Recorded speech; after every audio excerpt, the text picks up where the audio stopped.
Well, TRT World's correspondents in the field are bringing us the latest reaction to the Trump presidency. Standing by for us in New York on the left-hand side of the screen is Kahraman Halis Çelik. Soraya Leni in the center is in Paris for us. And on the right-hand side, Hassan Abdullah is standing by for us in the Turkish capital, Ankara. But first, let's start off with Kahraman. Kahraman, you're in Times Square from the looks of it. It's a scene where usually celebrations and parades take place. Donald Trump is a New Yorker, a very famous New Yorker. How are people there feeling about tonight's results?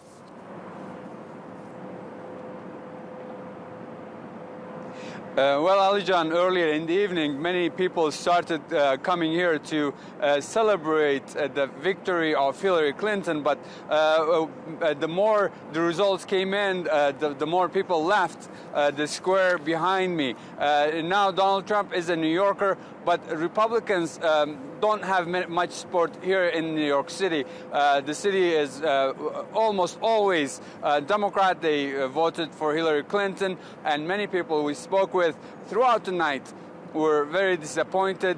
Some were in tears. Many left the city and went home to pretty much go to sleep. People were disappointed, clearly disappointed in New York. We came across a few Republicans, though, those who supported Donald Trump, but many New Yorkers, the ones especially we spoke with, were disappointed. They pretty much were shocked. This was not expected to happen, from their point of view. So they were here to celebrate Hillary Clinton's victory, but the more results came in, the more people started going to their homes. All right, TRT World's Kahraman Halis Çelik reporting live for us from Times Square in Midtown Manhattan. Thank you very much. Let's bring in Soraya Leni, who joins us now from Paris. Soraya, we're getting a reaction from world leaders all over. What have the French been saying?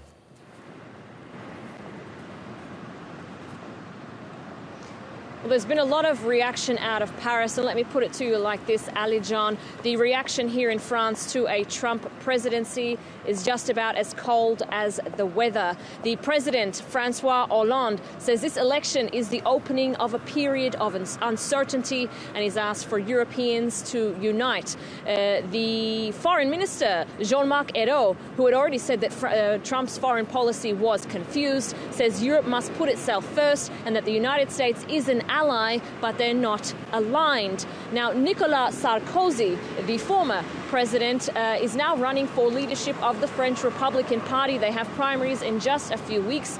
He said that France now needs someone strong to talk to Trump, to talk to Putin, to talk to China.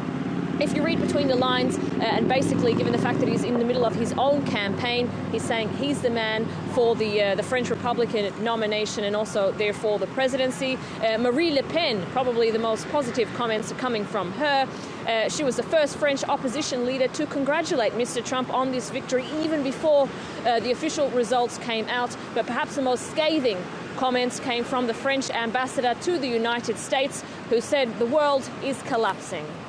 Soraya, talking about that cold as the weather comment, now the French have been instrumental in two key deals that were signed this year. The climate change deal that was signed in Paris, as well as the Iran nuclear deal. Are the French worried at all?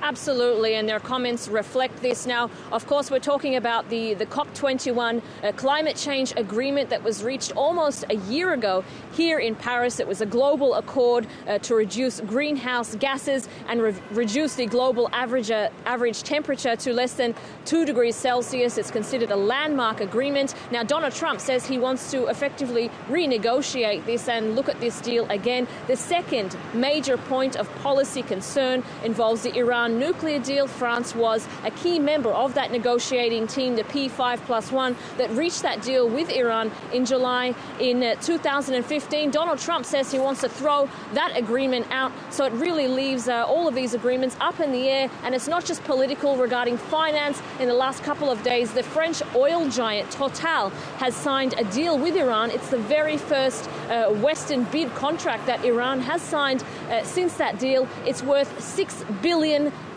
So there's a political uncertainty and also financial. Okay. TRT World's Soraya Leni reporting live for us from Paris. Thank you. Let's bring in Hassan Abdullah, who joins us now from the Turkish capital. Hassan, I want to talk to you about the Turkish reaction. There is a lot at stake here between these two NATO allies. First and foremost is the extradition of Fethullah Gülen, which the Turkish state blames for being behind the failed coup attempt on July 15th. There's also two wars that are being waged on inside of Turkey's two neighbors, Iran and Syria. How do the Turkish leaders look upon Trump's victory?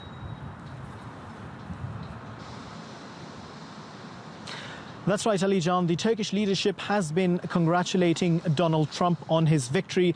But at the same time, in their messages, it is quite clear that there are many hopes and expectations as well. Turkish President Recep Tayyip Erdogan, Prime Minister Binali Yildirim, and Foreign Minister Mevlut Çavuşoğlu have congratulated Donald Trump on his victory. And just a short while ago, presidential spokesman Ibrahim Kalin has said that President Erdogan is expected to talk to Donald Trump very soon over the telephone. Now, as far as the message that is coming from the corridors of power in Turkey is concerned, that message is quite clear. They are hoping that Mr. Trump is going to be able to move away from the conventional path as far as the policies is concerned that the United States has been taking, some of which, according to Turkish officials, has been disastrous and indecisive.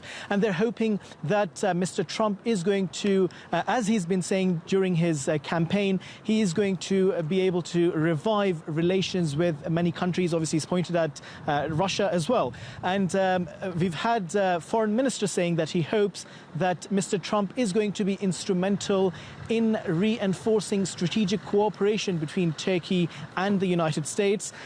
Turkish Prime Minister has said that if this extradition case is resolved, then that is going to be the start of a new chapter between the relations between the two countries. And earlier I spoke to Raza Kavakci, who's one of the members of parliament, and she said that because Mr. Trump is a businessman, she hopes that he will be successful in improving bilateral trade between the two countries as well. Okay, Hassan Abdullah live for us in Ankara. Thank you.